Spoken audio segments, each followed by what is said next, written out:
Bapak Ibu, ya Allah, bersyukurlah Bapak Ibu ini anak-anaknya bisa bersekolah di Insan Muttaqin, bahkan bisa mondok di Insan Muttaqin. Karena di sini digembleng oleh para guru, para penghafal Quran yang juga kualitasnya sudah luar biasa. Kita semuanya tahu Ustaz Faisal udah kualitas internasional, juara internasional. Guru beliau juga hadir di sini. Ini gurunya berarti lebih hebat lagi. Kiai Payungi, ya Allah, kurang apa? Kurang apa coba? Ini semuanya sudah luar biasa. Kalau istilah negara ini sudah paripurna. Ya, kalau sempurna hanya Allah Subhanahu wa taala. Ini paripurna.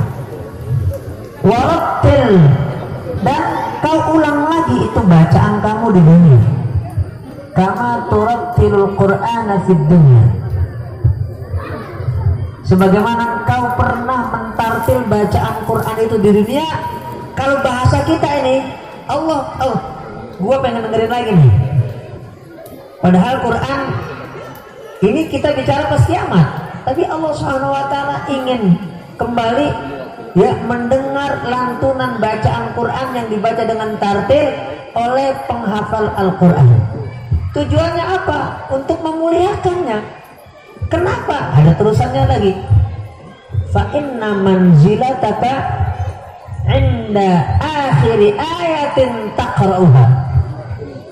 Hei, para penghafal Quran, kenapa engkau aku suruh baca? Kenapa aku simak lagi? Kenapa murajaah lagi? Karena ini bicara aku ingin memuliakan kamu. Fa inna manzilataka, karena kedudukan kamu itu 'inda akhir ayatin taqra'uha, di akhir ayat yang kau baca. Setiap akhir ayat yang kau baca, itulah manzilah engkau, itulah kedudukan engkau. 2 ayat tambah lagi, 2 ayat bakal ribuan ayat. Ada berapa derajat kedudukan? Jadi Allah sebenarnya ingin memberikan kedudukan yang unlimited edition. Edisinya udah kagak ada lagi batasnya. Jadi bukan kemudian murojaah tangga apal digebuk, bukan. Setiap yang dia baca itu ayat di hadapan Allah Subhanahu wa taala, Allah tingkatkan lagi derajatnya, Allah tingkatkan lagi derajatnya, Allah tingkatkan lagi derajatnya. Coba. Dan ini ada lagi, itu berkaitan dengan pribadi penghafal Quran. Berbanggalah Bapak Ibu yang anaknya dititipkan, diamanahkan di sekolah ini, di pesantren ini. Kenapa? Nanti ini anak-anak kita pada hari kiamat bisa memberikan reward kepada kita, bisa memberikan nilai kepada kita atas izin Allah Subhanahu wa ta'ala. Istilahnya apa? Syafa'atul Quran. Istilah Rasulullah, syafa'atul Quran, tentu atas izin Allah Subhanahu wa ta'ala. Nah, kata Allah, siapa bapakmu? Siapa? Bapak saya masuk surga. Oh ya, masuk surga. Atau ada yang kurang amalnya, mungkin ditambah. Itu Allah Subhanahu wa ta'ala suruh kepada anak tadi, mana bapak kamu? Bapak saya di sana. Atau bapak saya, ya Allah, bapak saya kepleset. Ya, itu anak itu oleh Allah Subhanahu wa ta'ala diberikan, kalau bahasa negara ini, hak prerogatif. Nah, kalau udah maunya Allah, mau apa kita? Nggak bisa kita bantah. Allah hadis sahih. Dan itu nggak satu anggota keluarga, ada lagi beberapa yang memang diizinkan oleh Allah Subhanahu wa ta'ala. Inilah yang disebut dengan syafa'atul Quran, keberkahan Al-Quran. Ini yang unlimited edisinya. Oleh sebab itu, majelis pada pagi menjelang siang ini sungguh sangat mulia. Kita di mana menyaksikan bersama-sama nantinya anak-anak kita yang akan diwisuda. Dan tadi sudah disebutkan oleh Ustaz Faisal, si fulan hafal sekian. Dan mudah-mudahan semuanya anak kita yang sekarang sedang menempuh hafalan itu sampai 30 juz semuanya. Amin. Dan ibu-ibu, bapak-bapak semua dikasih rezeki oleh Allah Subhanahu wa ta'ala, dikasih kemudahan oleh Allah Subhanahu wa ta'ala untuk anak-anak kita. Kenapa? Quran mukjizat.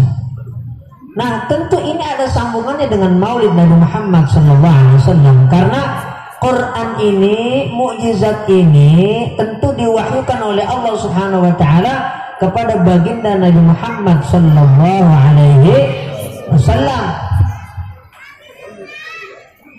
Quran di samping kita hafal, tentu kita amalkan, kita jadikan pijakan, kita jadikan patokan dalam kehidupan sehari-hari.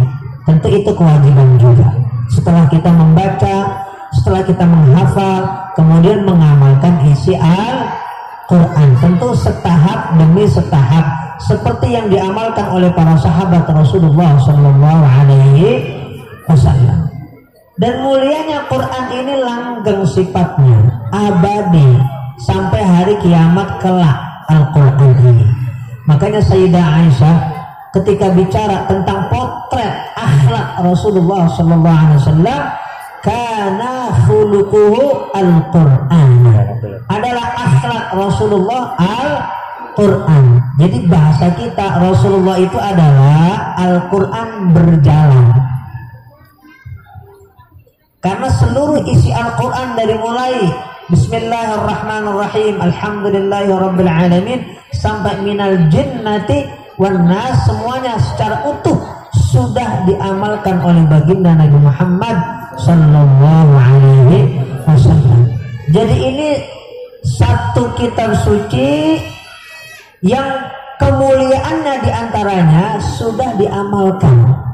Nah, kita sekarang tinggal mengikuti pengamalan yang sudah diamalkan oleh baginda Nabi Muhammad sallallahu alaihi wasallam, yang digambarkan oleh Sayyidah Aisyah bahwa akhlak beliau ini adalah Al-Quran. Jamaah yang dimuliakan oleh Allah Subhanahu wa taala, ada dua orang yang masuk kategori begitu dimuliakan oleh Allah Subhanahu wa taala dan dikaitkan dengan kita mengagungkan Allah Subhanahu wa taala. Ada dua orang. Yang pertama, orang tua. Jadi kalau hadis lengkapnya, inna min ijlalillahi ta'ala ikrama dzsyaibatil muslim. Sesungguhnya di antara perangai sikap di mana kita dianggap oleh Allah mengagungkan Allah Subhanahu wa taala jika kita memuliakan dua orang, menghormati dua orang. Pertama, orang yang sudah tua, ikrama dzsyaiba, memuliakan orang yang sudah tua. Karena memang prinsip Islam itu kita ini punya kewajiban untuk menghormati orang yang lebih tua, apakah orang tua atau orang yang usianya lebih tua, atau yang secara keilmuan, orang yang secara kedudukan memang patut pantas layak untuk kita muliakan. Masuk hadis ikram bisyai'ah. Yang kedua, hamilan Quran, orang yang mengemban Al-Quran, hamil. Maka ibu-ibu disebut kalau sedang mengemban bayi di dalam perutnya namanya hamil. Orang yang hafal Quran oleh Allah disebut hamil Quran. Hamil Quran artinya orang yang mengemban Quran. Di mana? Di dalam hatinya, di dalam pikirannya. Dan kalau orang yang di dalam hatinya, di dalam pikirannya ada Al-Quran, ini Al-Quran berjalan, insya Allah kalau dia yang disabdakan oleh Rasulullah SAW, ghairal ghali fihi wal jafi anhu, orang yang istiqomah ketika dia hafal Quran, istiqomah sholatnya, istiqomah akhlaknya, istiqomah pengamalan isi Qurannya, itu dijamin oleh Allah Subhanahu wa taala. Innallaha la yu'adzibu qalban wa al-Quran.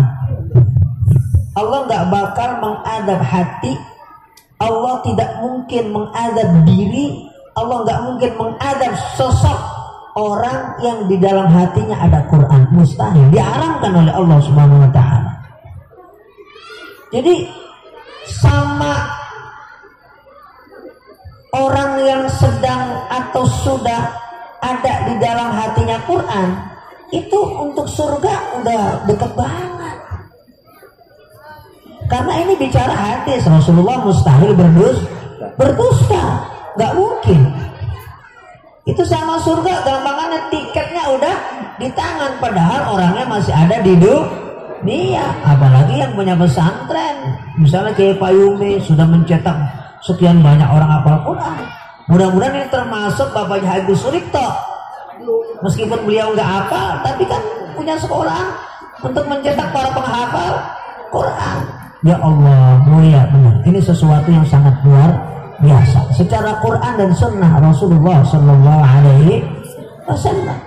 Jadi orang yang mengemban, orang yang di dalam hatinya, di dalam pikirannya ada Quran, itu tiket surga sudah di tangan. Bahkan Allah tidak mungkin, mustahil mengadab seorang sosok yang di dalam hatinya ada kitab suci Al-Quran. Oleh sebab itu, Bapak Ibu, tentu para ustadz di sini sudah selalu murajaah, selalu mengingatkan anak-anaknya agar yang sudah dihafal itu jangan sampai lupa. Kenapa? Ini penting agar terus di dalam memorinya, pikirannya dan hatinya ini Quran ada terus. Yang sudah hafal 30 juz terus murajaah, jangan sampai dilupakan. Makanya diwanti-wanti jangan sampai itu orang yang sudah hafal itu melupain. Bahkan itu ada banyak hadisnya, diharamkan untuk melupakan Quran yang sudah ada di benaknya, yang sudah ada di memorinya, yang sudah ada di hatinya, karena berkaitan dengan keagungan mukjizat abadi baginda Nabi Muhammad Sallallahu Alaihi Wasallam. Makanya Rasulullah, beliau yang sudah dikasih wahyu oleh Allah Subhanahu Wa Taala, dijamin oleh Allah Subhanahu Wa Taala, Rasulullah juga tetap semaan Quran, cuma dengan malaikat Jibril alaihi salam ketika bulan suci Ramadan, di saat Rasulullah mencapai diri beliau dalam keadaan ajwad, orang yang paling dermawan. Karena Rasulullah sallallahu alaihi wasallam ajwadan nas, wa kana ajwada ma yakunu fi Ramadan hina yalqahu Jibrilu fayudarisuhul Quran. Jadi Rasulullah sallallahu alaihi wasallam yang punya Quran, di mana beliau memang punya mukjizat tersebut, selalu membaca Quran di depan malaikat Jibril. Ya, padahal mustahil Rasulullah SAW lupa satu huruf, satu ayat dari kitab suci Al-Quran. Inna alaina jam'ahu wa qur'ana fa idza qara'nahu fattabi' qur'ana thumma inna alaina bayana. Ini ayat dan rangkaian ayat dalam surah Al-Qiyamah, di mana amin Rasulullah SAW ketika beliau sudah dikasih wahyu, itu tidak mungkin lupa. Nah, Rasulullah yang tidak mungkin lupa karena dijamin oleh Allah Subhanahu Wa Taala saja selalu mengulang semaan dengan malaikat Jibril. Padahal Allah sudah menjamin, sampai Allah bilang tadi, la tuharrik bihi lisanaka lita'jala bihi inna alaina jam'ahu wa qur'an. Ini jaminan dari Allah Subhanahu wa taala. Nah, kalau kita mengikuti Rasulullah sallallahu alaihi wasallam, kita yakin anak-anak kita yang kita dorong, kita backup, kita motivasi, insya Allah menjadi ahlul Quran. Kalau sudah ahlul Quran, ini berarti ahlullah wa khassatuh. Kalau anak kita sudah hafal Quran, berarti dia masuk peringkat ahlullah. Padahal Allah nggak punya keluarga, tapi masuk kategori ahlullah, keluarganya Allah. Yang ngomong bukan saya, Rasulullah SAW. Orang yang menghafal Quran itu masuk kategori ahlullah wa khassatuh. Orang yang spesial, orang yang istimewa di hadapan Allah Subhanahu wa taala. Kan kalau disebut keluarga maksudnya dekat, bukan berarti Allah punya ponakan atau punya cucu, bukan. Maksudnya kalau bicara ahlullah, keluarga Allah, artinya orang yang dekat dengan Allah. Seperti kita kan harus dekat dengan keluarga, maksudnya begitu. Jadi jangan dipahami yang lain. Jadi orang yang hafal Quran itu orang yang dinilai dekat dengan Allah Subhanahu wa taala, wa khassatuh. Orang yang punya kedudukan istimewa, khusus, spesial di sisi Allah Subhanahu wa taala, dan masih banyak lagi tentang kemuliaan ahlul Quran dalam hadis dan sunnah Rasulullah SAW. Demikian yang saya sampaikan sekelumit tentang Quran sekaligus berkaitan dengan Maulid Nabi Muhammad SAW. Mudah-mudahan ada manfaatnya buat saya pribadi dan juga buat kita, dan mudah-mudahan sekolah ini insan muttaqin, diberikan sekolah yang penuh barakah, diberikan sekolah yang penuh kesuksesan. Pembinaannya, ownernya, pemiliknya Bapak Haji Agus Suripto beserta keluarga beliau, para guru, para murid, seluruh wali santri santriwati, semuanya diberikan segala keberkahan oleh Allah Subhanahu wa taala. Demikian yang saya sampaikan.